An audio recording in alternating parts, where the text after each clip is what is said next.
series. I want to ask you really quick, Patrick, about the SEC men's basketball schedule that was released. I'm sure by now you've probably seen it. Yep. I'm sure Texas basketball fans are excited. They'll get, I mean, Alabama's going to play here at Texas. You get Alabama here. You Kentucky's going to play. Kentucky here. You see Bruce Pearl and Auburn's going to be here as well. Rick Barnes in Tennessee is going to be here. Ooh, that's good. You get your same rivalries as football. So you get Arkansas, A&M, and Oklahoma are both home and aways. So you'll play both home and aways. Those are the three teams you do home and aways with. Okay. Cool. You play Ole Miss on the road, so you do not get Chris Beard coming back here. Oh, I didn't even think about that. You save that one, but you'll go over there. That'd be great. That's cool. No, that's fine. Good, though. I like that. No, it's fine, but that's so that one will be on the road. But yeah, no, I think it's pretty favorable. Some of those teams you'd rather play here than on the road. Alabama's definitely one of them. Kentucky's definitely one of them. I think Tennessee's one of them. That if you talk about teams that you think are top teams that have been top seeds, that's a lot of them right there that you're going to play on the road. And then, if you're going to say you play the Aggies home and away, that's always fun to see for both fan bases. Arkansas is on that rivalry tip, and so is Oklahoma as well. So I like it pretty. Florida and LSU haven't been great recently, so I'm not. Those are fine away games. Mississippi State's, South Carolina, Vanderbilt's. None of those are necessarily going to super scare you on the road. So it's a very manageable schedule, but it's going to mean. This Texas team, they're a big away. They still need another big. And there's guys in the portal. The portal really, really slowed down recently because of the NBA combines going on right now. Which, by the way, I think at least Texas should have had at least one player. Like Dylan DeSuze should have been there instead of Bronny James. Bronny James doesn't need to be at the combine.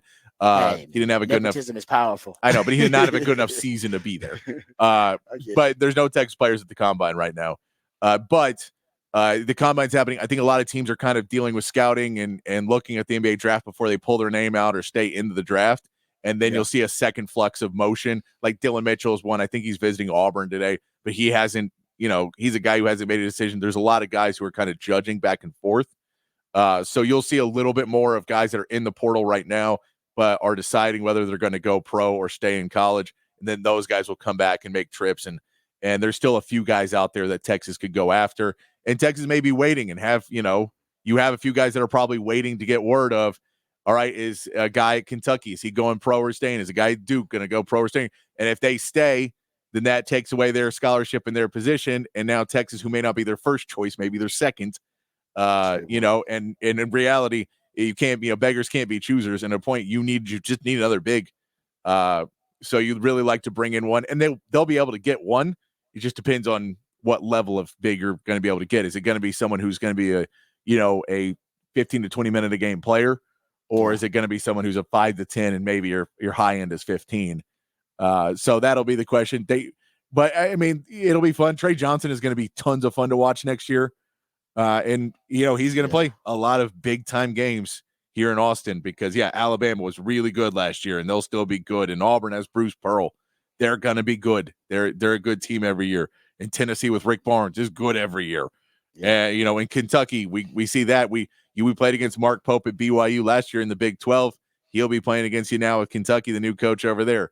That's another one. Arkansas now has Coach Calipari's at Arkansas now. So you get to play him home and away. So we'll see what that team does. Where Coach Calipari now, he had the part where he went to Arkansas and basically you're starting a team from scratch. And he was like, I may only have like 8 or 9 players on this team. Yeah. He's basically saying, I don't even need to bring in. He's like, I don't want to bring in these scholarship guys because everybody wants playing time. And I'm trying to recruit the best players, but no one wants to just be on the bench. Yeah. And I don't want to lie to him because if I lie to him, then my reputation as a recruiter dies. Yeah, exactly. Yeah. So he's like, I'm kind of screwed because everyone I'm trying to recruit goes, well, can I play? And he goes, well, I'm not. You're the 12th guy in recruiting. Why do you think you're going to play? And those days, just lying to guys are done because you got too many transfer portal windows. It's like, all right, I'm leaving. I'm going to leave the next transfer portal window out. And not only that, I mean, when you throw in social media and how everyone can talk now, I mean, you just your reputation is trash. Yeah, someone gets on, everybody knows everybody already, but it used to be you had to pick up the phone and call somebody and go, hey, man, he lied to me. But now you just go on Instagram and everyone follows you and you just go, by the way, Coach Calipari said he promised me a starting job and I didn't get it. Yeah, no, I'm with you on that. That's you're right about that 100%. And I mean, and he's got now some big boosters, big money boosters back into the fold there at Arkansas. Jerry Jones now reportedly is back into the fold. They got the what is it, the Tyson Foods Chicken, folks, Tyson Chicken. Apparently the chicken billionaires are now back into it too.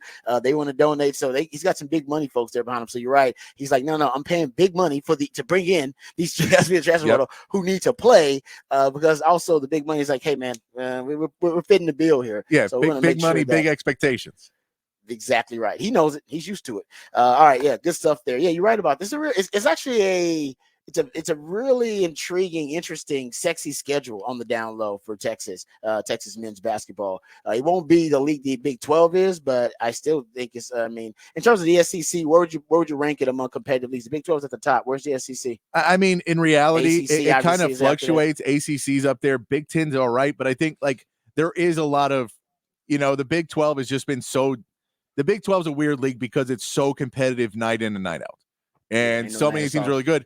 But they also they kind of screw themselves because they play so physical that when they get to the tournament, they cannibalize each other. Yeah, they can, and everyone's trying to play a style of basketball. They're not going to call it that way in the tournament.